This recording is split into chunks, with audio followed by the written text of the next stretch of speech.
Hi everybody, it's your Poppy Robert again, and I have a little story time again for you. This time I'm just going to do a simple story. You can sit back, relax, and listen to it if you want. It's going to be a little kind of down-keyed, and just a story, simple story, and I hope you enjoy it. This one's going to be called The Lorax by Dr. Seuss. The Lorax. At the far end of town, where the grickle grass grows, and the wind smells slow and sour when it blows, and no birds ever sing excepting old crows, is the street of the lifted Lorax. And there's a picture of a street. The lifted Lorax.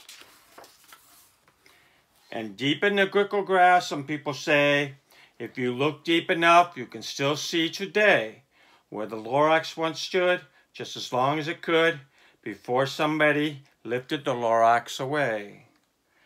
What was the Lorax, and why was it there? Why was it lifted and taken somewhere? From the far end of town where the grickle grass grows, the old Onceler still lives here. Ask him, he knows. And there's where he used to live.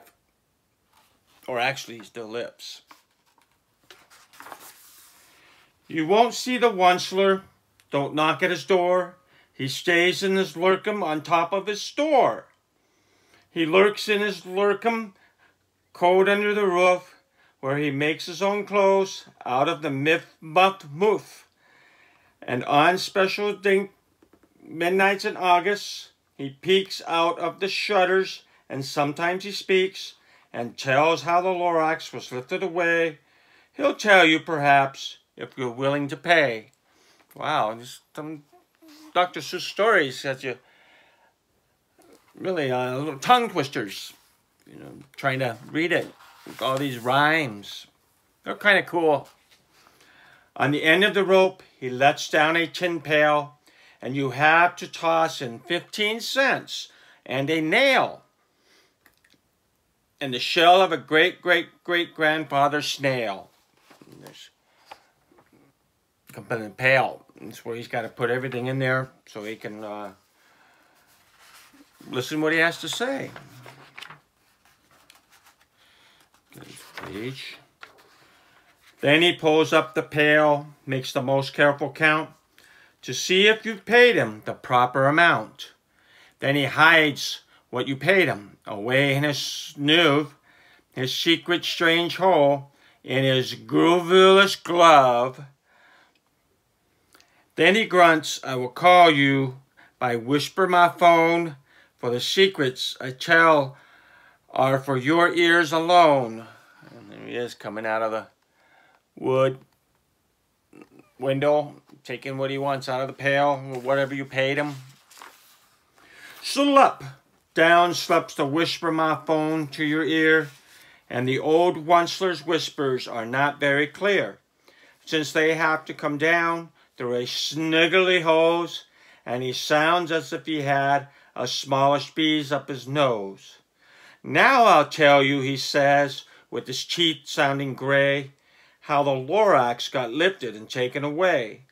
It all started way back, such a long, long time back. And there's the whisper my phone, that long thing right there. Boy, I can use a whisper my phone. I got my own whisper my phone. Way back in the days when the grass was still green and the pond was still wet, and the clouds were still clean, and the song of a swarmy swans rang out in space. One morning I came to this glorious place, and I first saw the trees, the truffula trees, the bright-colored tufts of the truffula trees, mile after mile, a fresh morning breeze. Well, there's the truffula trees. Look at all the different colored trees. Truffula trees. And under the trees I saw a brown barbaloots frisking about in their barbaloot suits as they played in the shade and ate truffle fruits. From the rippleless pond came the comfortable sound of the humming fish humming while splashing around. Humming fish? I always thought about hummingbirds, but this here is humming fish. See, coming out of the water. Under the truffle trees. But those trees, those truffle trees, all my life I've been searching for trees such as these. The touch of their tufts was much softer than silk, and they had the sweet smell of the fresh butterfly milk. I felt a great leaping of joy in my heart.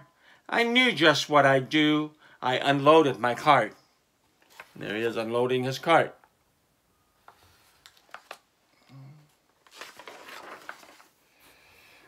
In no time at all, I had built a small shop. Then I chopped down a truffle tree with one chop. And with a great skillful skill and with great speedy speed, I took the soft tuft and I knitted a thneed. I guess that's a thneed. And he knitted out of the truffle trees. He just chopped it down, chopped one of them down. The instant I'd finished, I heard a great gazump. I looked. I saw something pop out of the stump of the tree I had chopped down. It was sort of a man. Describe him? That's hard. I don't know if I can.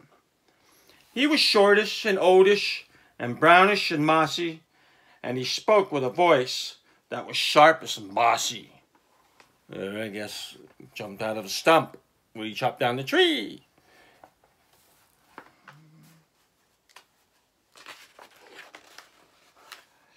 Mister, he said with a sawdusty sneeze, I am the Lorax. I speak for the trees.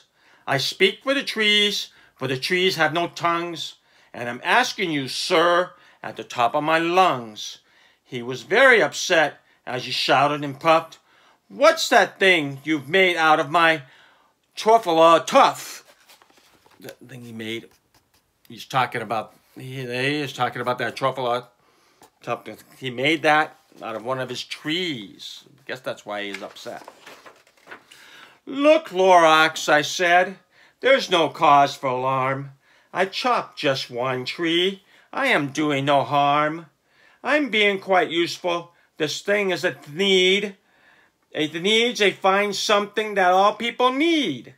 It's a shirt, a socks, it's a glove, it's a hat, but it has other uses. Yes, far beyond that. You can use it for carpets, for pillows, for sheets, for curtains or covers, or bicycle seats. The Lorax said, Sir, you are crazy with greed. There is no one on earth who would buy that fool thneed. I guess that's the need. So you can use it for anything. Lots of things. Okay. But the very next minute, I proved he was wrong. For just at the minute, a chap came along. And he thought that the thneed I knitted was great. He happily bought it for $3.98. I laughed at the Lorax. You poor stupid guy. You never can tell what some people will buy. See, he's got some money. The Lorax, and then the guy right there took the need that he made out of a tree. I repeat, cried the Lorax, I speak for the trees. I am busy, I told him. Shut up, if you please. I rushed across the room, and in no time at all, built a radio phone. I put in a quick call. I called all my brothers and uncles and aunts, and I said, listen here, here's a wonderful chance for the whole Onceler family to get mighty rich. Get over here fast, take the road to North Nitch. Turn left at Weehawken, sharp right at South Stitch. There's a Lorax. He's not really happy. He's on the phone, calling his aunts, uncles, everything, everybody he can to help him, his family. And in no time at all, in the factory I built, The whole Onceler family was working full tilt. We were knitting the needs, just as busy as bees, to the sound of chopping of the truffula trees. Oh no! All the trees are getting chopped down over here. But there's the factory of the Oncelers making the needs. Get this page. Then, oh baby, oh, how my business did grow. Now chopping one tree at a time was too slow. So I quickly invented my super axe hacker, which whacked off 4 truffula trees in one smacker. We were making the needs 4 times as fast as before, and that thorax, he didn't show up anymore. So there's the machine now, chopping all the different trees. Chopping them, wow. Oh man, I don't know if that's really good. But he's making the needs. But the next week, he knocked at my new office door. He snapped, I am the Lorax who speaks for the trees, which you seem to be chopping as fast as you please. But I am also in charge of the brown barbaloots, who played in the shade in their barbaloot suits, and happily lived eating truffula fruits. Now, thanks to your hacking my trees to the ground, there's not enough truffula fruit to go around. And my poor babaloots are all getting the crummies because they have gas and no food in their tummies. There's all the barbaloots right there. Lorax right there again talking to Onceler about chopping all those trees, and now they have no trees. Oh no. They loved living here, but I can't let them stay. They'll have to find food, and I hope they may. Good luck, boys, he cried, and he sent them away. I, the Onceler, felt sad as I watched them all go. But business is business, and business must grow, regardless of crummies and tummies, you know. So the Lorax, he sent them all away because they were running out of trees. Oh, that's not good. I meant no harm, I most truly did not, but I had to grow bigger, so bigger I got. I biggered my factory, I biggered my roads, I biggered my wagons, I biggered the loads. The threads I shipped out. I was shipping them forth to the south, to the east, to the west, to the north. I went right on biggering, selling more threads. I bigged my money, which everyone needs. So that's the factory now. It got so big, got all these trucks coming out and stuff.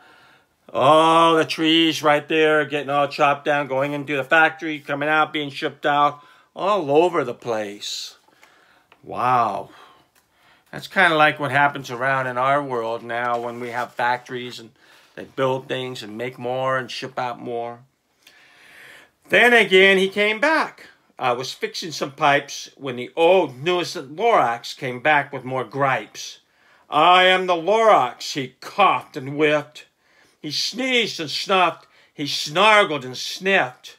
Onceler, he cried with a querulous croak, Onceler, you're making such smugglers smoke. My poor swomanly swams, why, they can't sing a note. No one can sing who has smog in his throat. Now there's the big factory. And Lorax is right there talking to Onceler. Look at all that smog and stuff coming out of the factory. They don't like it. They can't sing no more. And so, said the Lorax, please pardon my cough. They cannot live here, so I'm sending them off. Where will they go? I don't hopefully know. They may have to fly for a month or a year to escape from the smog you've smogged up around here. You see, they're all flying off. What can they do? It's so smoggy. They don't like it. They snip, sneeze. You know, that's what it gets when it gets like a bad smoggy day we have out here. What's more, snapped the Lorax, Let me say a few words about gluppity glup. Your machinery chugs on, day and night without stop, making gluppity glup, also sloppity slop. And what do you do with this leftover goo? I'll show you, you dirty old Onceler man, you. Wow, there's a glippity glop. Also sloppity slop. Ah, these names. But there's the Lorax and there's the Onceler. Just going to show them where it's all going. You're glumping the pond where the humming fish hummed. No more can they hum, for the gills are all gummed. So I'm sending them off. Oh, their future is dreary. They'll walk on their fins and get woefully weary and search for some water that isn't so smeary. There's the humming fish right there, and they're all that slop that came from the factory in there. They can't swim, enjoy it anymore, so they have to go somewhere else. Let's hope they find a place to go. And then I got mad. I got terribly mad. I yelled at the Lorax. Now listen here, Dad. All you do is yap, yap, and say, bad, bad, bad. Well, I have my rights, sir. And I'm telling you, I intend to go on doing just what I do. And for your information, you Lorax, I'm biggering, and biggering, and biggering, turning more tuffler trees into needs, which everyone needs. And there he is, telling them, you know what? I'm going to keep making things, making more. Oh. And at that very moment, we heard a loud whack. From outside in the fields came a sickening smack of an axe on a tree. Then we heard the tree fall, the very last truffler tree of them all. And there's the factory. There's the machine whacking the last truffler tree. Oh no, it's the last tree. No more trees, no more needs, no more work to be done. So in no time, my uncles and aunts, everyone, all waved me goodbye. They jumped into my cars and drove away under the smoke-smuggled stars. Now all that was left, 'neath the bad-smelling sky, was my big empty factory, the Lorax and I. But couldn't do anymore. If you see, all the trees have been chopped down, and they're all driving off away from the factory. They ran out of trees to make the needs. The Lorax said nothing, just gave me a glance, just gave me a very sad backward glance, as he lifted himself by the seat of his pants, and I'll never forget the grim look on his face when he hesitated himself and took a leave of his place, through a hole in the smog without leaving a trace. And he just hopped off, and there he took off.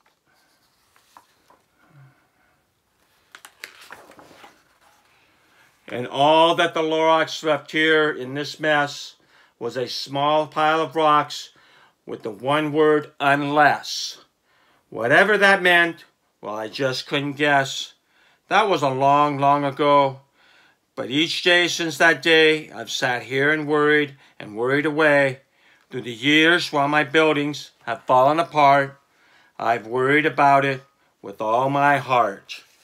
And there's it says unless, and nothing's there, no trees, the building's getting old, and nobody's there anymore. But now, says the Onceler, now that you're here, the word of the Lorax seems perfectly clear. Unless someone like you cares a whole awful lot, nothing is going to get better. It's not. And see, he was explaining from the beginning to this boy. Okay? One more page, I think. So catch, calls the Onceler. He lets something fall. It's a tuffler seed. It's the last one of them all. You're in charge of the last of the tuffler seeds, and the tuffler trees are what everyone needs. Plant a new tuffler, treat it with care, Give it clean water and feed it fresh air. Grow a forest, protect it from axes that hack. Then the Lorax and all of his friends may come back. And there he is, tossing the last seed down to him of the toughless trees. And that is the end of the story, I believe. Last page is blank. And there's the Lorax. And there's a tree. Hopefully it'll grow. And we'll have new tougher trees. Maybe we'll have a new story like this one sometime. So I hope you enjoyed it. That's all I wanted to do is read you a simple story. And next time we'll wait for another episode from Poppy Roberts Production. That's Staying at Home Studios. Love you guys. Bye.